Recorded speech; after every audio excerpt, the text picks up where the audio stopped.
قانون اور انصاف کی مشترکہ پارلیمانی کمیٹی نے 27ویں آئینی ترمیم کے بنیادی مسودے کی منظوری دے دی۔ مجوزہ ترامیم کا مسودہ کل سینٹ میں رپورٹ کی صورت میں پیش کیا جائے گا۔ سینٹ اور قومی اسمبلی کی مشترکہ قائمہ کمیٹی برائے قانون اور انصاف کے سربراہ سینیٹر فاروق ایچ نائک نے کہا کہ کمیٹی نے کچھ ترامیم کا اختیار انہیں اور وزیر قانون کو دیا ہے۔ P T I, J you آئی، پی کے میپ اور ایم ڈبلیو ایم کی جانب سے آج کمیٹی اجلاس کا بائیکاٹ کیا گیا۔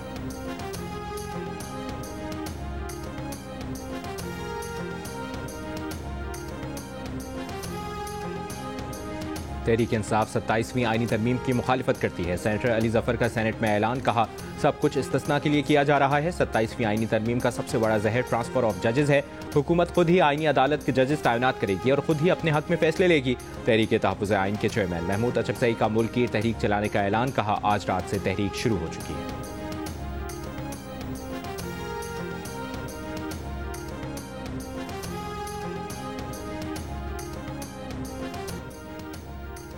پاکستان اور افغانستان کے مذاکرات کا تیسرا دور استنبول میں 7 نومبر کو ختم ہوا۔ طے شدہ دورانیہ کے باوجود افغان حکومت نے دہشت گرد عناصر کے خلاف ٹھوس کارروائی نہیں کی۔ ترجمان دفتر خارجہ نے کہا کہ پاکستان نے ہر بار تحمل کا مظاہرہ کیا۔ طالبان حکومت نے دہشت گرد عناصر کو پناہ دے کر ان کی سرگرمیوں کو فروغ دیا۔ یہ مسئلہ انسانی ہمدردی کا معاملہ نہیں۔ پاکستان نے بار بار دہشت گردوں کی حوالگی کا مطالبہ کیا، لیکن طالبان نے اکثر غلط بیانی یا لا تعلقی کا حوالہ دیا۔ پاکستان نے ترکی اور قطر کے مخلصانہ ثالثی کے مثبت اقدامات کو سراہا۔ سفارتی ذرائع کے مطابق پاکستان کا موقف تعصب سے بالاتر حقائق اور میرٹ پر مبنی ہے۔ غیر جانبدار ممالک نے پاکستان کے موقف کی تائید کی ہے۔ پاکستان افغانستان کی صورتحال کو سفارتی مہارت اور اخلاقی برتری سے سنبھال رہا ہے۔ وزارت خارجہ نے تعطل کی وجوہات منطق اور شواہد کے ساتھ واضح کی ہیں۔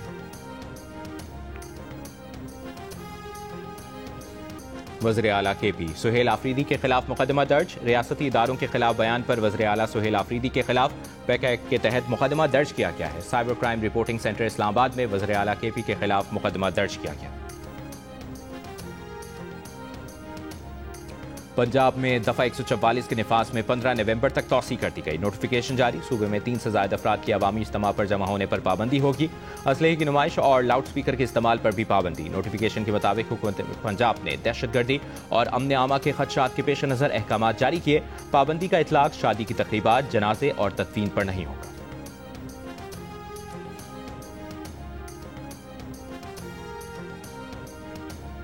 قومی ایئر لائن کے ایئر کرافٹ انجینئرز کے احتجاج کا چھٹا روز۔ قومی ایئر لائن کی 9 پروازیں منسوخ، 18 تاخیر کا شکار۔ قومی ایئر لائن کی ملکی بین الاقوامی 18 پروازیں 3 سے 10 گھنٹے تاخیر کا شکار ہوئی۔ این سی سی آئی اے کے سینئر افسران کے خلاف اسلام آباد کے غیر قانونی کال سینٹر سے کروڑ روپے بھتہ لینے کا مقدمہ درج۔ ایڈیشنل ڈائریکٹرز این سی سی آئی اے راولپنڈی سمیت 13 افسران، کال سینٹر سے ڈیل کرانے والا شخص اور غیر ملکی شہری بھی نامزد۔ مرکزی ملزم ڈائریکٹر این سی سی آئی اے سندھ بھی رہ چکا ہے۔ ایف آئی اے کے ذرائع کے مطابق راولپنڈی میں 15 غیر قانونی کال سینٹر سے 15 ملین روپے ماہانہ وصول کیے جاتے تھے۔ ایڈیشنل ڈائریکٹر کی ٹیم رقم فرنٹ مین کے ذریعہ وصول کرتی۔ ستمبر 2024 سے اپریل 2025 تک 120 ملین روپے وصول کیے گئے۔ اسلام آباد کے سیکٹر F11 میں کال سینٹر پر چھاپہ مار کر ایس ایچ او نے 40 ملین روپے میں ڈیل کی۔ مئی 2025 میں نئی ٹیم راولپنڈی آفس میں تعیناتی ہوئی۔ اس ٹیم نے بھی ماہانہ 15 ملین روپے بھتہ لینے کا سلسلہ جاری رکھا۔ راولپنڈی میں ایک کال سینٹر پر چھاپہ مار کر 14 غیر ملکیوں کو گرفتار کیا گیا۔ سب انسپکٹر نے فرنٹ مین کے ذریعے غیر ملکی شہری کی بیوی سے رابطہ کیا، شوہر پر تشدد کیا اور ویڈیو بیوی کو بھیجی۔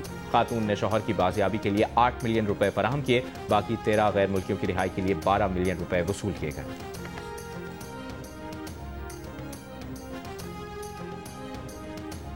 منظوری کے بغیر ایڈوانسڈ میٹرنگ انفراسٹرکچر میٹر کیسے لگا لیے؟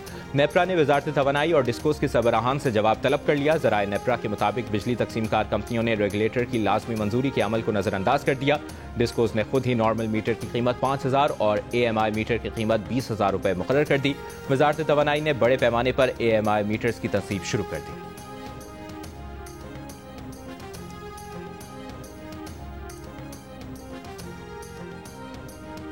وزیر اعلیٰ پنجاب مریم نواز عالمی کاپ 30 کانفرنس میں شرکت کے لیے برازیل پہنچ گئیں۔ مریم نواز کاپ 30 کانفرنس میں ماحولیاتی بہتری کے اپنے ویژن اور اقدامات پر خطاب کریں گی۔ کلائمیٹ ریزیلینس، ستھرا پنجاب، الیکٹرک گاڑیوں، جنگلات اور جنگلی حیات کے تحفظ اور فروغ کا اپنا ویژن اجاگر کریں گی۔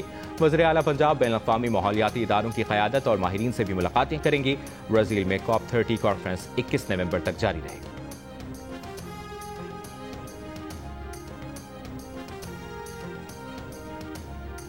وزیر اعلیٰ خیبر پختونخوا سہیل آفریدی نے کہا ہے کہ 27ویں ترمیم کے ذریعے آئین کو روندا جا رہا ہے۔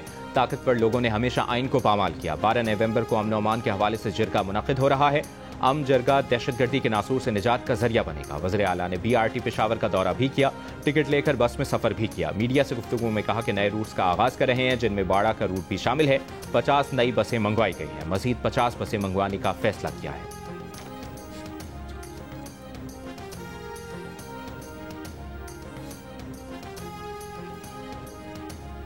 شاعر مشرق علامہ محمد اقبال کا 148واں یوم پیدائش۔ لاہور میں مزار اقبال پر گارڈز کی تبدیلی کی تقریب۔ پاک بحریہ کے چاک چوبند دستے نے گارڈز کے فرائض سنبھالے۔ مہمان خصوصی ریئر ایڈمرل سہیل احمد عزمی نے مزار پر پھول رکھے، فاتحہ پڑھی۔ Air vice marshal Rana Asif کی مزار اقبال پر حاضری، پھول رکھے اور مہمانوں کی کتاب میں تاثرات بھی درج کیے۔ GOC major general Atif Bashir کی بھی مزار اقبال پر حاضری، پھول رکھے۔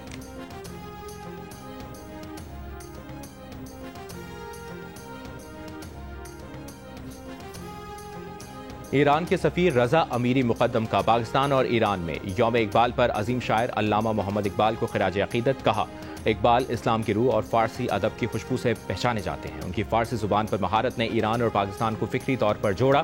علامہ اقبال کا ایمان اور اتحاد کا پیغام آج بھی دنیا بھر میں گونجتا ہے۔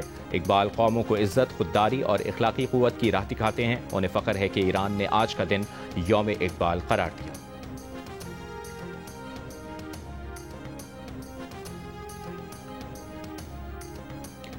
وفاقی وزیر اطلاعات اتاتارک کا لاہور کی نجی یونیورسٹی کے کانوکیشن سے خطاب، کہا نوجوان اس ملک کا روشن مستقبل ہیں۔ نوجوانوں کو مہارتوں سے لیس کرنا وقت کی اہم ضرورت ہے۔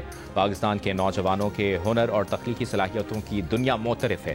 ہنرمند نوجوان ہی پاکستان کے مستقبل کی بہترین سرمایہ کاری ہے۔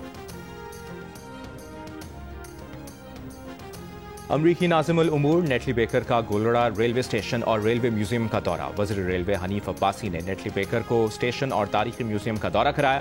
میوزیم میں رکھی 19ویں اور 20ویں صدی کی امریکی ساختہ ریلوے مشینری اور آلات نے نیٹلی بیکر کی خاص توجہ حاصل کی۔ حنیف عباسی نے کہا کہ لاہور، راولپنڈی، کراچی اور فیصل آباد ریلوے اسٹیشنز کو جدید طرز پر اپ گریڈ اور ڈیجیٹائز کیا جا چکا ہے۔ پاکستان ریلوے نے اپنی تاریخ کا پہلا safe and smart railway station Rawalpindi میں قائم کیا ہے۔ نیٹلی بیکر نے ریلوے میں جاری اصلاحاتی اقدامات کو سراہا۔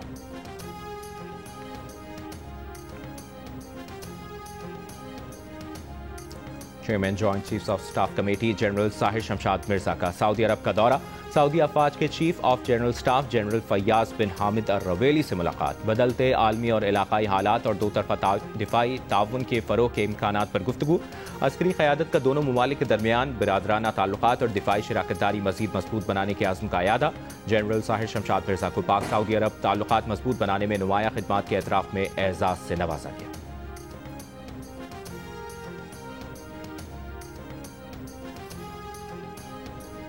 امیر جماعت اسلامی حافظ نعیم الرحمان نے کہا ہے کہ 27ویں ترمیم کی ہولناک تفصیلات سامنے آ رہی ہیں۔ اپوزیشن 27ویں ترمیم کو مکمل طور پر مسترد کر دے۔ ترمیم دینی، آئینی، جمہوری، سماجی اور سیاسی اعتبار سے غلط اور شرمناک ہے۔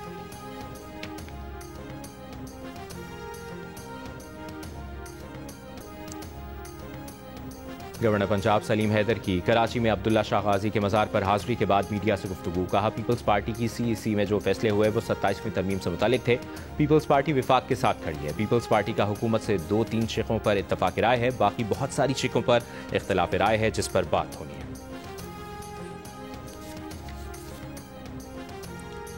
حماس نے ایک اور یرغمالی کی لاش اسرائیل کے حوالے کر دی۔ اسرائیلی فوج کی جنگ بندی معاہدے کی خلاف ورزیاں، غزہ پٹی کے علاقے جبالیہ اور خان یونس میں حملے، مزید 1 فلسطینی شہید، 5 زخمی ہوئے۔ غزہ میں ملبے سے 6 فلسطینیوں کی لاشیں بھی مل گئیں۔ اسرائیلی فوج کا جنوبی لبنان میں حملہ، 1 شخص شہید۔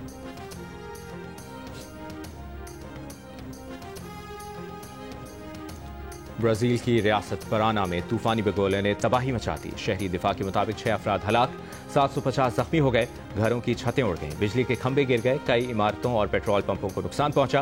امدادی کارروائیاں اور ریسکیو کا عمل جاری۔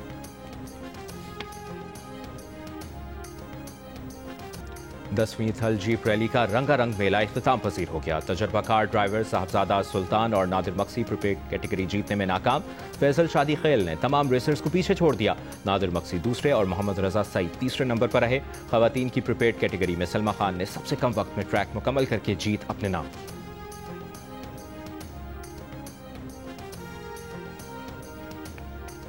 اور قومی ایئر لائنس کے بوئنگ 777 طیارے کی ونڈ شیلڈ ایک بار پھر ٹوٹ گئی. ذرائع کا کہنا ہے کہ ونڈ شیلڈ ٹوٹنے سے بوئنگ 777 طیارہ جدہ ایئرپورٹ پر گراؤنڈ ہو گیا.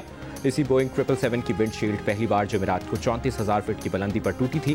دوران پرواز طیارے میں 344 مسافر سوار تھے.